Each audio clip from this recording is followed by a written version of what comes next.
વાલા વિદ્યાર્થી મિત્રો, કોન્સ્ટેબલ કેટલા દિવસથી થતું હતું મિત્રો. કટ ઓફ આવી ગયો ભાઈ, આખરે કટ ઓફ જાહેર. પણ સૌથી સારી વાત શું લાગી મને ખબર છે?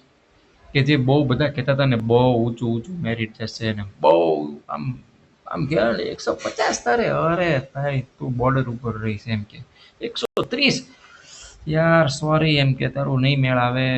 પણ જોઈ લીધું ને મિત્રો, કટ ઓફ આખરે ડોક્યુમેન્ટ વેરિફિકેશન માટે ક્યાં રહ્યું છે. હજી ફાઇનલ કટ ઓફ પણ આને આજુબાજુ જ રહેશે, બહુ ઉપર નીચે ફેરફાર નહીં થાય. હવે એક બીજી મજાની વાત મિત્રો, કે થોડીક આ નોટિફિકેશન આવ્યું ને એમાં થોડું અગત્યની વાત એક મારે 2-3 કરવી છે. હજી ઘણા લોકોને અમુક પ્રશ્નો છે કે ભાઈ આ ફાઇનલ આન્સર કી આવી હતી તો એમાં કોઈ ફેરફાર? તો ના, એમાં કોઈ ફેરફાર નથી થયો. પહેલી તો વસ્તુ એ. બીજું એ, બધાના ગુણ તો મળી ગયા છે, વેબસાઇટ ઉપર જાહેર થઈ ગયા હતા.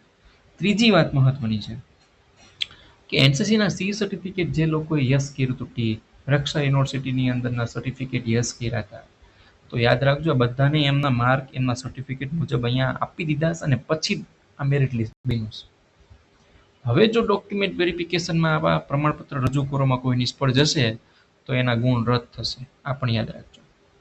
જો કોઈ અનામત કેટેગરીના ઉમેદવારો હોય તો એમના માટે એક મહત્વની વાત, કે એમનો અત્યારે સમાવેશ છે ને, એ જો જનરલ કેટેગરી કરતાં વધુ માર્ક હશે, બરોબર યાદ રાખજો, જનરલ કેટેગરી કરતાં વધુ માર્ક હશે અને જો અનામત કેટેગરીને ઉંમરનો કે ઊંચાઈનો લાભ નહીં લીધો હોય તો એમને જનરલ કેટેગરીમાં જ મૂકવાના છે.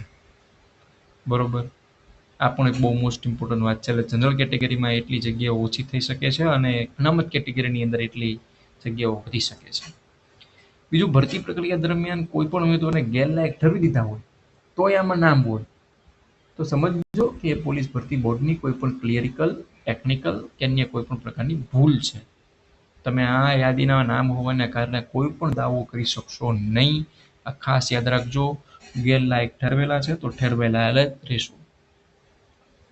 બીજું, સીસીટીવીનું ચેકિંગ ચાલુ છે. તમે જે લોકોએ પરીક્ષા આપી ને એના સીસીટીવીનું ચેકિંગ ચાલુ છે અત્યારે. જો આ સીસીટીવીના ચેકિંગ દરમિયાન કોઈ પણ ગેરનીતિ માલુમ પડશે, કંઈ પણ કાર્યવાહી દરમિયાન જો એવું માલુમ પડે કે કોઈ ચીટિંગ કરી છે, ચોરી કરી છે કે અન્ય કોઈ પણ વિજાણુ યંત્રનો ઉપયોગ કર્યો છે, તો દરેક ઉમેદવારની ઉમેદવારી રદ થવાને પાત્ર છે. આ પણ બરોબર મગજમાં યાદ રાખજો. યાદ રાખજો, બીજું, નામદાર કોર્ટ તરફથી જે કંઈ ચુકાદો આવશે આ ભરતીના સંબંધિત, એ પણ બધાને બંધન કરતા રહેશે. અને નક્કી કર્યા એ પ્રમાણે 2 ગણા ઉમેદવારને બોલાવવાનું નક્કી કર્યું છે. પણ સામાન્ય કેટેગરીની જે ખાલી જગ્યા હતી ને એમાં 2 ગણા ઉમેદવારને બોલાવ્યા છે અને અનામત કેટેગરીની જે જગ્યા હતી ને ખાલી, એમાં 1 ગણા ઉમેદવારને બોલાવ્યા છે દસ્તાવેજ ચકાસણી માટે. અને હજી જે લોકોનું નામ આમાં નથી ને એની માટે એક વાત કરી દઉં, હજી જરૂર જણાશે ને તો બીજી વખત મિત્રો ઉમેદવારને બોલાવવામાં આવશે હો. એટલે જરા પણ ચિંતા ન કરતા. હજી પણ જે લોકો બોર્ડર ઉપર છે આ માર્કથી થોડા આટું રહી ગયા છે તો ચાન્સ છે.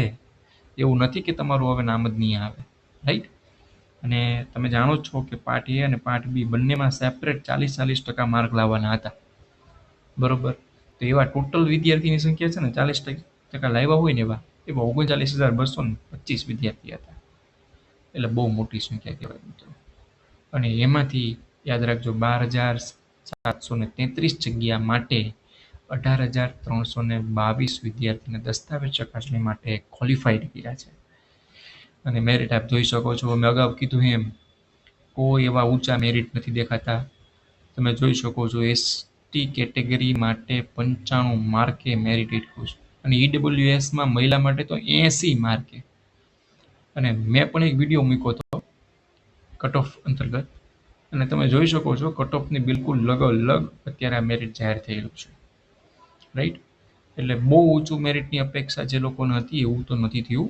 ઘણું બધું મેરિટ એવું રિઝનેબલ આવ્યું છે, વ્યાજબી આવ્યું છે. જે લોકો ખરેખર લાયક હતા એવા આમાં કેન્ડિડેટ ક્વોલિફાઈડ પણ થયા છે, રાઈટ? ઓફિશિયલ વેબસાઇટ ઉપરથી આ પીડીએફ ડાઉનલોડ કરીને તમે ક્લિક કરશો તો કોઈ પણ પ્રકારની પુરુષ ઉમેદવાર, મહિલા ઉમેદવાર કે માજી સૈનિકોની યાદી તમને જોવા મળશે. અને બાકીનો તમામ કાર્યક્રમ જે છે એ દસ્તાવેજ ચકાસણીનો, એ ઓફિશિયલી વેબસાઇટ ઉપર હવે પછી જાહેર કરવામાં આવશે. અત્યારે હજી જાહેર કરેલો નથી. એટલે કોઈ બેકાબડા થતા નહીં, ઉતાવળા થતા નહીં. બધું જ માહિતી મળશે તમને, બરોબર? અને જે લોકોનું નામ નથી, હજી એકવાર કહું, નિરાશ ન થતા. નવી ભરતી આવે છે અને હજી આમાંય બીજો તબક્કો બહાર પડવાની પૂરી સંભાવના છે. રાઈટ? ત્યાં સુધી રજા આપો. જય હિન્દ.